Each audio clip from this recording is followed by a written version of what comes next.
రవి గారు welcome sir.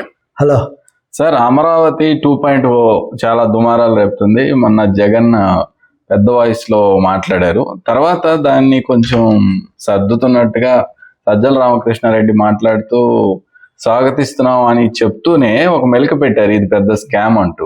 ఏంటి sir, overall గా వాళ్ళ మాటల్ని మనం ఎలా అర్థం చేసుకోవాలి? ఈ అమరావతి అన్నది వైఎస్ఆర్ పార్టీకి సంబంధించినంత వరకు అది ఒక పెద్ద చిక్కుముడి లాంటిది. చంద్రబాబు నాయుడుకేమో సవాల్ లాంటిది. అక్కడ రైతులకేమో అది ఒక చాలా జీవన సంకటం లాంటిది. సో అమరావతి పరిస్థితి అది. ఎందుకంటే రాష్ట్ర విభజన జరిగేది అలా 12 ఏళ్ళు అయిపోయినా ఇప్పటికి కూడా అది చెప్పుకోదగిన ఒక రూపం రాకపోవటము, ఈ లోపల 2 ప్రభుత్వాలు మారటము, జగన్ దాన్ని పూర్తిగా పక్కన పెట్టేయటము, చంద్రబాబు వస్తూనే చేస్తాడంటే అది 18 నెలలు నడిచి అమరావతి ఏం వేగంగా ఏం జరుగుతాయంటుంటే మలిదశ ల్యాండ్ పూలింగ్కు సిద్ధం కావటం, వీటన్నిటితో ఒక కొంచెం విచిత్రమైన పరిస్థితి అయితే ఏర్పడింది. వైఎస్ఆర్ పార్టీ అమరావతిని 3 చోట్ల 3 రాజధానులు, ఇది శాసన రాజధాని అని చెప్పటము, దాని మీద రైతుల ఆందోళన, ఉద్రిక్తతలు చాలా జరిగాయి కదా. ఖచ్చితంగా మొన్న వాళ్ళ ఓటమికి అమరావతికి కూడా ఒక కారణం అనే అభిప్రాయం వాస్తవమే, అందరిలో ఉంది అది.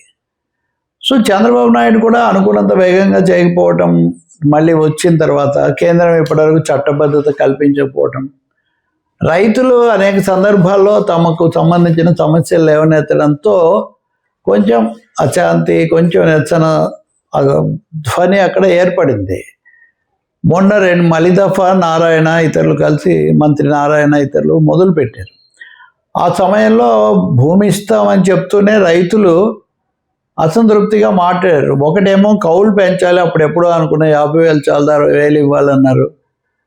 ఇంకా రెండవది చట్టబద్ధత ఏముంది, మళ్ళీ కొత్త ప్రభుత్వం వస్తే ఆ ప్రభుత్వం మళ్ళీ మార్చదని ఏముంది, కాబట్టి మీరేమో దీనికి చట్టం చేస్తూ ఉన్నారు, ఇప్పటికి కూడా చేయలేదు, కాబట్టి ఇప్పటికే మేము నష్టపోయాం చాలా ఏళ్ల నుంచి, మళ్ళీ నష్టపోకుండా ఉండాలంటే దీనికి ఎవరు వచ్చినా కొనసాగుతుందనే హామీ ఉందా అనేది వాళ్ళు అడుగుతున్నారు. వీటన్నిటికీ చెప్పడం ఏదో చెప్పొచ్చు, కానీ పెద్ద సమాధానం కేవలం ప్రభుత్వం చేతిలో లేదు. కేంద్రం విషయానికి వస్తే వాళ్ళు ఇంకా చట్టం చేయలేదు, మళ్ళీ పార్లమెంటు బడ్జెట్ సమావేశాల్లో కూడా చేస్తారా లేదనేది సందేహమే. ఇటు నుంచి నారాయణ, ముఖ్యమంత్రి చంద్రబాబు నాయుడు వాళ్ళు చెప్పేదంతా చెప్పి దాన్ని నడిపించే ప్రయత్నం చేస్తున్నారు. సిఆర్డీఏ మీద వచ్చిన ఆరోపణలు, రిటర్నబుల్ ప్లాట్లు ఇవ్వడంలో తేడాలు, తర్వాత గ్రామ కంఠాలు, రోడ్డు చూలలు, లంక భూములు, ఇలా ఒక 1/2 సమస్యలు ఉన్నాయి అమరావతిలో. సో ఈ నేపథ్యంలో మొన్న రైతుల్లో నుంచి కూడా కొంత అలజడి వచ్చిందనగానే మాజీ ముఖ్యమంత్రి వైసీపీ అధినేత జగన్మోహన్ రెడ్డి ఈ సమస్య మీద స్పందించారు. వాస్తవంగా ఆయన అధికారంలో ఉన్నప్పుడు మీడియాతో కలవలేదు, కానీ ఓడిపోయాక మటుకు అప్పుడప్పుడు కూర్చొని గంటన్నర మొత్తం చెప్తూ ఉన్నారు. దాన్ని వాళ్ళ పత్రికలో పేజీలు వేస్తూ ఉన్నారు. ఇదొక తమాషా. అయితే అక్కడ ఆయన ఇంగ్లీష్ మీడియాతో మాట్లాడారు. ఇది కూడా ఒక విమర్శ. తెలుగు మీడియాలో అది కోరిన వాళ్ళనే కూర్చోబెట్టుకునే జగన్ ఎందుకు ఇంగ్లీష్ మీడియాతో మాత్రమే మాట్లాడారు, దీంట్లో వ్యూహం ఏంటి అని. వ్యూహం ఉంటుంది, ఏం వ్యూహం లేకుండా ఏ రాజకీయ నాయకుడు ఏం మాట్లాడదు. అందుకని ఆయన వ్యూహాత్మకంగానే దేశం అంతటికి తన మెసేజ్ వెళ్ళాలని మాట్లాడినట్టుగా ఉన్నారు. ఆ సమయంలో కొన్ని వ్యాఖ్యలు చేశారు. దానివల్ల మీరు అడిగే ప్రశ్నలు, ఈ పరిస్థితి వచ్చింది. జగన్ అనేది ఏంటి అంటే, అమరావతి అభివృద్ధికి డబ్బులు కావాలి, 1 ఎకరా భూమిని డెవలప్ చేయడానికి 2 కోట్లు కావాలని చంద్రబాబు లెక్క చెప్పారు. ఇప్పుడున్న 50,000 ఎకరాలు డెవలప్ చేయడానికి 1,00,000 కోట్లు కావాలి. మీరు అది పూర్తి కాకుండానే మలిదఫా తీసుకుంటే మలిదఫాకు ఇంకో 50,000 కోట్లు, 2,00,000 కోట్లు, 2,00,000 కోట్లు ఎక్కడి నుంచి తెస్తారు? రెండవది, అక్కడ నదీ తీరంలో ఏమీ ఉండకూడదంటే మీరు రివర్ బేసిన్లో క్యాపిటల్ కడుతున్నారు. రివర్ బేసిన్లో క్యాపిటల్ కడితే రక్షణ ఏంటి, నీళ్లు తోడుకోవడానికి సరిపోతుంది. మూడోది, ఇటు విజయవాడ గుంటూరు 40 కిలోమీటర్ల దూరంలో ఉన్నాయి. దానికో దీనికో దగ్గరగా కడితే సులభంగా ఉండేది, కానీ దాని బదులు మీరు అక్కడికి వెళ్ళి కడితే అక్కడ ఏమీ కరెంట్ లేదు, రోడ్లు లేవు, సదుపాయాలు లేవు, అన్నీ చేయాల్సి వస్తుంది అని. మొత్తం మీద మరొకసారి జగన్మోహన్ రెడ్డి అమరావతిలో ఆ భూముల్లో కట్టడం అంత వయబుల్ కాదు, ఇటు విజయవాడ వైపు గుంటూరు వైపు కడితే బాగుంటుంది అనే ఒక అభిప్రాయం చెప్పినట్టు మటుకు అందరికీ అర్థమైంది. మీడియా కూడా అదే చెప్పింది. వెంటనే చంద్రబాబు నాయుడు స్పందించారు.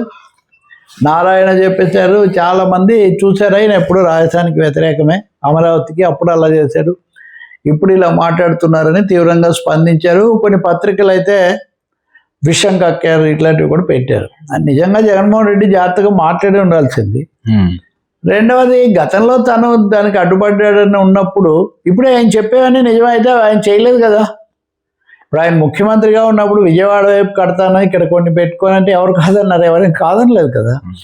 కాబట్టి చెయ్యకుండా అప్పుడేమో 3 రాజధానులని దాన్ని ప్రతిష్టంభనలో పడేసి ఇప్పుడు పైగా ఇలాంటి మాటలు మాట్లాడడం వల్ల అడ్డంకిగా ఇబ్బందిగా మారుతుంది అనే అభిప్రాయం అందరిలో వచ్చింది. అంటే జగన్ వస్తే ఇది జరుగుతుందా లేదా అని రైతుల్లో సందేహం ఉంటే రాకుండానే దాని గురించి ఇలా మాట్లాడితే రాంగ్ మెసేజ్ వెళ్తుంది అనే అభిప్రాయం వచ్చింది. సో దాంతో మీరు అన్నట్టు ఈరోజు అదేం మొన్న మాట్లాడాడు జగన్, ఈరోజు సజ్జల రామకృష్ణారెడ్డి మీడియాతో మాట్లాడారు. దీన్ని ఏమంటారు, డ్యామేజ్ లిమిటేషన్ ఎక్సర్సైజ్ అంటారు, కొంచెం నష్ట నివారణ చర్యలు.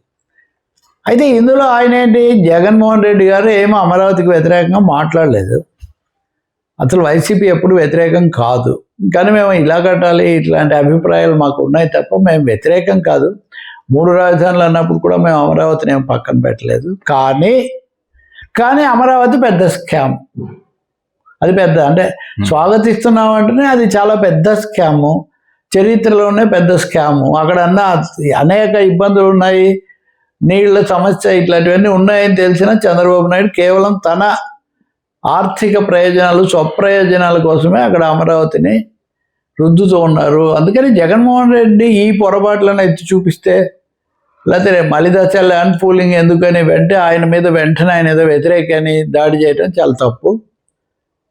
మేము అమరావతికి సంబంధించి అంటే ఏం చేయమంటారు, అదైతే ఇప్పటికీ వైసీపీ గ్యాపే అది. ఇది చాలా స్కాము, అవినీతి ఇట్లాంటివి అయితే ఆ మాటలు అంటున్నారు. డబ్బులు ఎక్కడి నుంచి వస్తాయని ప్రశ్నలు మేము వ్యతిరేకం కాదంటాం, కట్టాలి కదా వ్యతిరేకం కానప్పుడు. ఆ ప్రశ్నకైతే ఇంకా సజ్జలు చెప్పిన దాంట్లో కూడా పూర్తి సమాధానం లేదు, కానీ ఒక గుర్తింపు ఉంది. ఏమని అంటే ఇట్లా మాట్లాడితే మటుకు ప్రజలు మెచ్చరు అని నేను ఎప్పుడు చెప్తూ వచ్చాను.